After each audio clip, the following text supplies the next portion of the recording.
यह कहानी स्वरचित है। कृपया इसकी चोरी ना करें। जब खटास से रिश्तों में आई मिठास। सुशीला, जिसकी उम्र केवल 30 वर्ष थी, उसका पति इस छोटी सी उम्र में उसे इस संसार में अकेला छोड़कर चला गया। अब सिवाय उसके बेटे धैर्य के उसके जीवन में कोई नहीं था। अब सुशीला के कंधों पर ही अपने बेटे की जिम्मेदारी थी। उसका बेटा 10 वर्ष का था।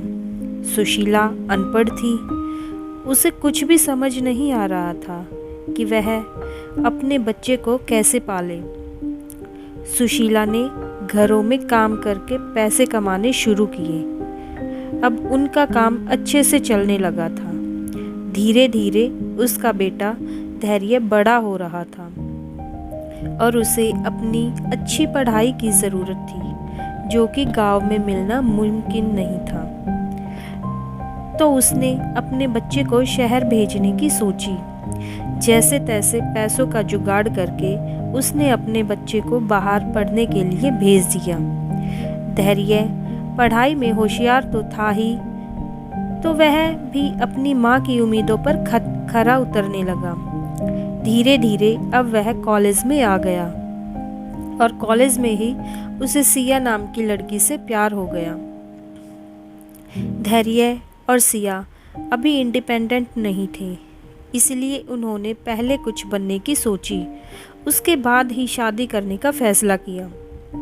धैर्य जी जान से मेहनत करने लगा। आखिरकार धैर्य को एक कंपनी में जॉब मिल गई। धैर्य और सिया ने मंदिर में जाकर शादी कर ली और दोनों अपने गांव अपनी माँ से मिलने आ गए। सिया को धैर्य के साथ देखते ही माँ को तो सदमा लग गया, साथ में गुस्सा भी बहुत ही आया। सुशीला ने अपने बेटे की शादी के कितने सपने सजाए थे और उसने सारे अरमानों पर पानी फेर दिया। पूरे गांव भर में सिया और धैर्य के भागकर शादी करने की चर्चा होने लगी और रही सही कसर गांव मोहल्ले की औरतों ने पूरी कर दी। मुंह दिखाई के नाम के बहाने घर पर आती और आग में घी डालकर चली जाती। कोई कहती बेटे ने अच्छा सिला दिया माँ को, जो यहाँ अपनी पसंद की लड़की ले आया। इतने साल बेटे को पाल पोस कर बड़ा किया और अब शहर की लड़की से अपने जाल में फंसा कर ले गई। तो कोई कहती शहर की लड़की है, अब देखना सुशीला को कैसे नाच नचाएगी। यह सब सुनकर सुशीला जी के कानों से मानो खून निकलने लगा। धीरे धीरे सुशीला के अंदर सिया के प्रति नफरत भरती चली गई। लेकिन इधर सिया, जो कि बहुत ही समझदार और अच्छे व्यवहार की लड़की थी, साथ ही दिखने में एकदम सुंदर, सुशील और व्यवहार कुशल थी। बड़ों की इज्जत करना सिया के संस्कार थे, इसीलिए सुशीला चाहे उसे जितना कड़वा बोलती और ताने मारती, लेकिन सिया हमेशा सुशीला पर प्यार ही जताती। हर काम उनसे पूछकर करती और जब सुशीला उसे कोई जवाब न देती तो भी वह काम एकदम सही तरीके से पूरा कर देती थी। सिया के पास सुशीला जी की नफरत झेलने का सिर्फ यही कारण था कि उसके बेटे ने उनकी पसंद की शादी नहीं की थी, इसीलिए वह इस सब का जिम्मेदार सिया को ही मानती थी। एक दिन धैर्य की छुट्टियां खत्म हो गई।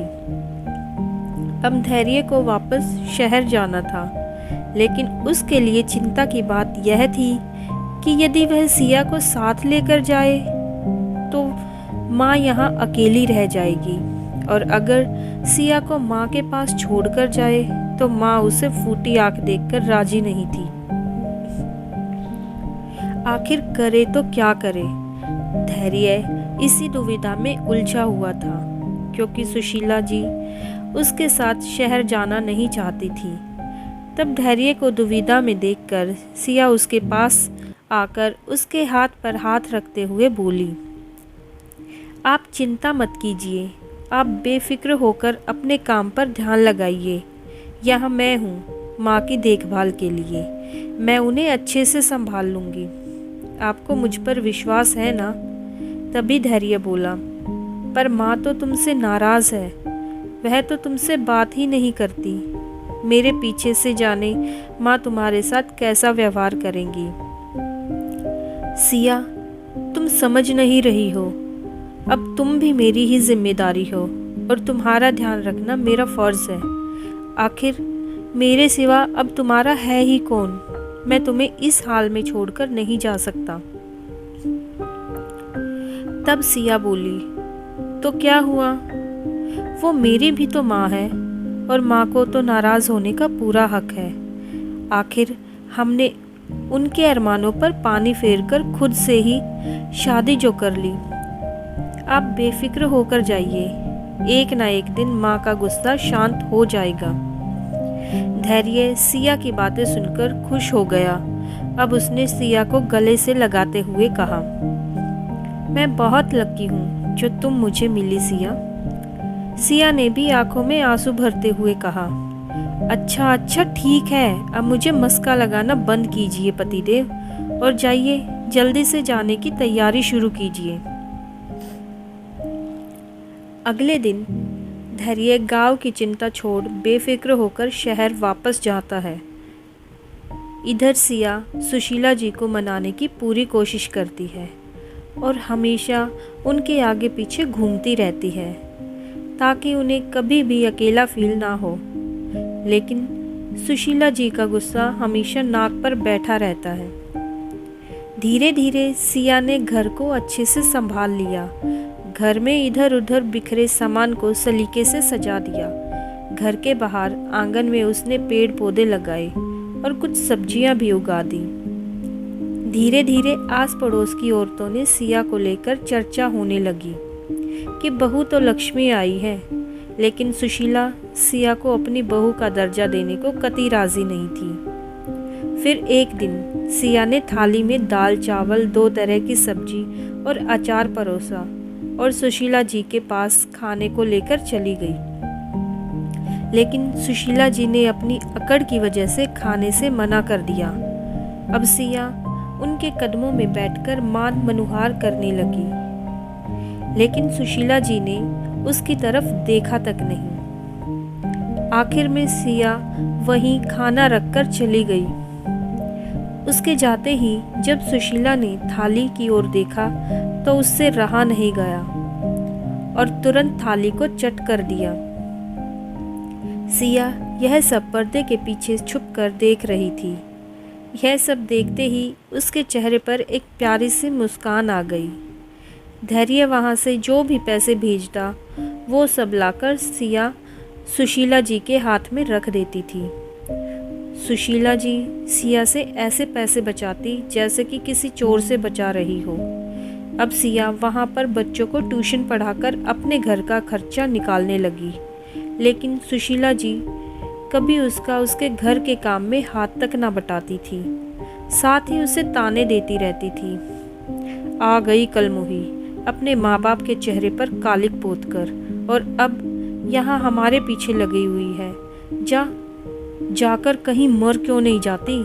यह सब सुनकर सिया अंदर ही अंदर बहुत रोती, पर यह सोचकर कि वह एक माँ है और माँ को नाराज होने का पूरा पूरा अधिकार है, वह चुप रह जाती।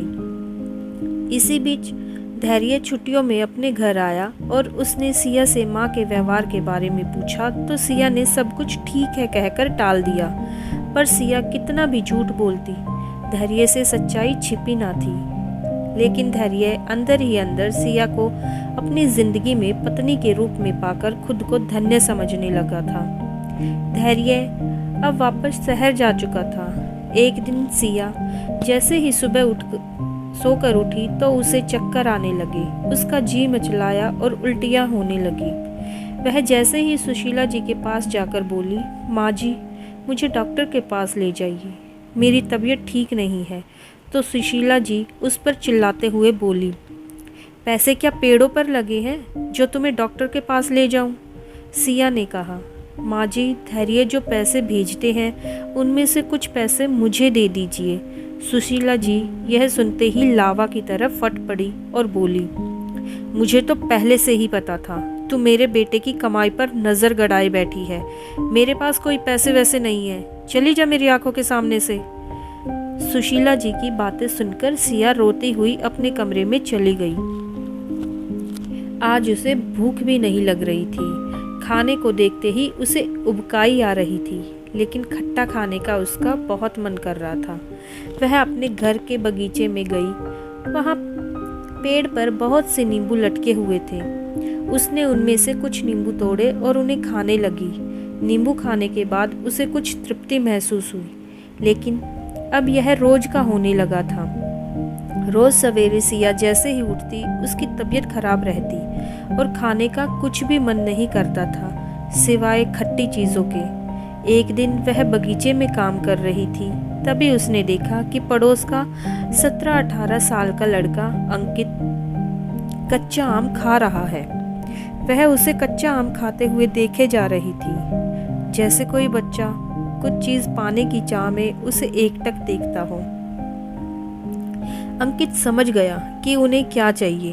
वह सिया के पास आया और बोला, लीजिए भाभी, आप इन्हें खा लीजिए। सिया ने एक बार इधर उधर देखा और झट से उसके हाथ से कटोरा लेकर कच्चा आम चटकारे लेकर खाने लगी। अब यह रोज का काम हो गया था। अंकित उसे रोज खाने को कभी कच्चे आम तो कभी इमली देता था। सुशीला जी से कुछ मांगने पर वह उसे दुत्कार देती थी। पड़ोस के सभी लोगों को यह बात अच्छे से पता थी कि सुशीला जी सिया के साथ कैसा व्यवहार करती है। इसीलिए अंकित उन्हें रोज ही खट्टी चीजें दे दिया करता था। एक दिन सुशीला जी से छिपकर सिया ने अंकित को कुछ पैसे दिए कि मेरे लिए कच्चे आम ले आओ। अंकित भागा भागा दुकान पर चला गया, लेकिन उन दोनों को साथ में सुशीला जी ने देख लिया था। उन्हें साथ में देखते ही सुशीला जी ने उस पर आरोप लगाकर चिल्लाना शुरू कर दिया, मुझे तो पहले से ही पता था तू मेरे बेटे के पीछे यह सब गुल खिलाती है। उसे तो शहर भेज दिया, पर यहाँ गुलछर्रे उड़ाने के लिए बैठी हुई है। मैं तो तुझे पहले से ही जानती थी, शर्म ना आई तुझे यह सब करते हुए। सिया थोड़ा घबरा कर बोली, पर माँ जी अब गलत, चुप कर तू बेहया। मुझे सिखाएगी तू क्या सही है और क्या गलत। यह सदमा सिया बर्दाश्त न कर पाई और बेहोश होकर वहीं गिर पड़ी। उसे ऐसा गिरते हुए देख सुशीला जी एकदम से घबरा गई। उन्होंने पड़ोस की औरत को जाकर डॉक्टर लाने को बोला और लोगों की मदद से उसे अंदर कमरे में लिटाया। थोड़ी देर में डॉक्टर आई और जब उन्होंने सिया को चेक किया तो कहा, बधाई हो, अब दादी बनने वाली हैं। सिया माँ बनने वाली है। इसके अलावा घबराने वाली कोई बात नहीं है। अब आप ही इनकी अच्छे से ख्याल रखिए। सिया में थोड़ी खून की कमी है, इसे अच्छे से फल वगैरह खिलाइए और जूस पिलाइए। यह सब सुनते ही सुशीला जी की आंखों से आंसू बहने लगे। उनका सारा गुस्सा जैसे आंसुओं में बह गया हो। उन्होंने सिया के सिर पर हाथ फेरते हुए मन ही मन उससे माफ़ी मांगी। सिया तब तक बेहोश ही थी। तभी अंकित कच्चे आम लेकर आया तो सुशीला जी ने को देखकर घबरा गया और उसने आम पीछे छुपा लिए। उसे देखकर सुशीला जी बोली, क्या छुपा रहा है, हाथ दिखा। तो उसने कहा, कुछ भी नहीं आंटी। और यह बोलकर जैसे ही वह जाने लगा तभी सुशीला जी ने उसे पकड़कर रोक लिया और उसके हाथ में देखा तो उसके हाथ में कच्चे आम थे। यह सब देखकर सुशीला जी को बहुत ही पछतावा हुआ। उन्हें अपने ऊपर गुस्सा आने लगा कि इतनी छोटी सी बात के लिए उन्होंने अपनी बहू को गलत समझा। वह अपनी बहू को समझ ही न पाई और उनकी बहू को चोरी चुपके से किसी और से इतनी छोटी सी चीज के लिए मान मनुहार करना पड़ा। अब सुशीला जी का व्यवहार सिया के प्रति बिल्कुल बदल गया था। सिया की जैसे ही आंखें खुली, सुशीला जी ने उसे गले से लगा लिया और बोली, आज से तू ही मेरी बहू है और बेटी भी। मुझे तेरे ऊपर नाज है बेटा, मुझे माफ़ कर दे। तब भी सिया मस्करी करते हुए बोली, अच्छा तो आपकी अब से बहू हूँ ना, फिर कहाँ है मेरी मुंह दिखाई, मेरी मुंह दिखाई दीजिए। सिया अपना हाथ आगे करते हुए बोली। तभी सुशीला जी बोली, अभी आती हूँ। और वह रसोई में जाकर अंदर से कच्चे आम लेकर आई और उन्हें देते हुए बोली, ये ले, यही है तेरी मुंह दिखाई। सिया उनको देखकर इतनी खुश हो गई और उन्होंने वह आम बड़े ही चाव के साथ खाए। अब सिया की आत्मा हर तरह से तृप्त हो चुकी थी। उनके मन में हर तरह का बोझ भी उतर गया था। खट्टी चीज़ों ने उनके रिश्तों में मिठास घोल दी थी। 9 महीनों के बाद सिया ने एक प्यारे से बच्चे को जन्म दिया। पोते को पाकर सुशीला जी सिया और बच्चे की बधाइयाँ लेने लगी और उन्हें ढेरों आशीर्वाद देने लगी। जुग जुग जियो मेरे बच्चों, भगवान तुम्हें इस दुनिया की हर खुशी दे। सिया की तरफ देखते हुए हाथ जोड़कर बोली, मुझे माफ़ कर दे बेटा, तूने मुझे सदा माँ जैसा प्यार दिया, पर मैं ही अपने अहंकार में आकर तुम्हें अपना ना पाई थी। तुम्हें छोटी होते हुए भी बड़प्पन दिखाया और मैं बड़ी होते हुए भी बेवजह की हट करके बैठ गई थी। बाहर खड़ा धैर्य यह सब सुनकर मुस्कुराने लगा। अब सुशीला जी को बेटी के रूप में अपना लिया था। अगर आज की वीडियो पसंद आई है तो please like, share and subscribe ज़रूर कीजिए। Thanks for watching.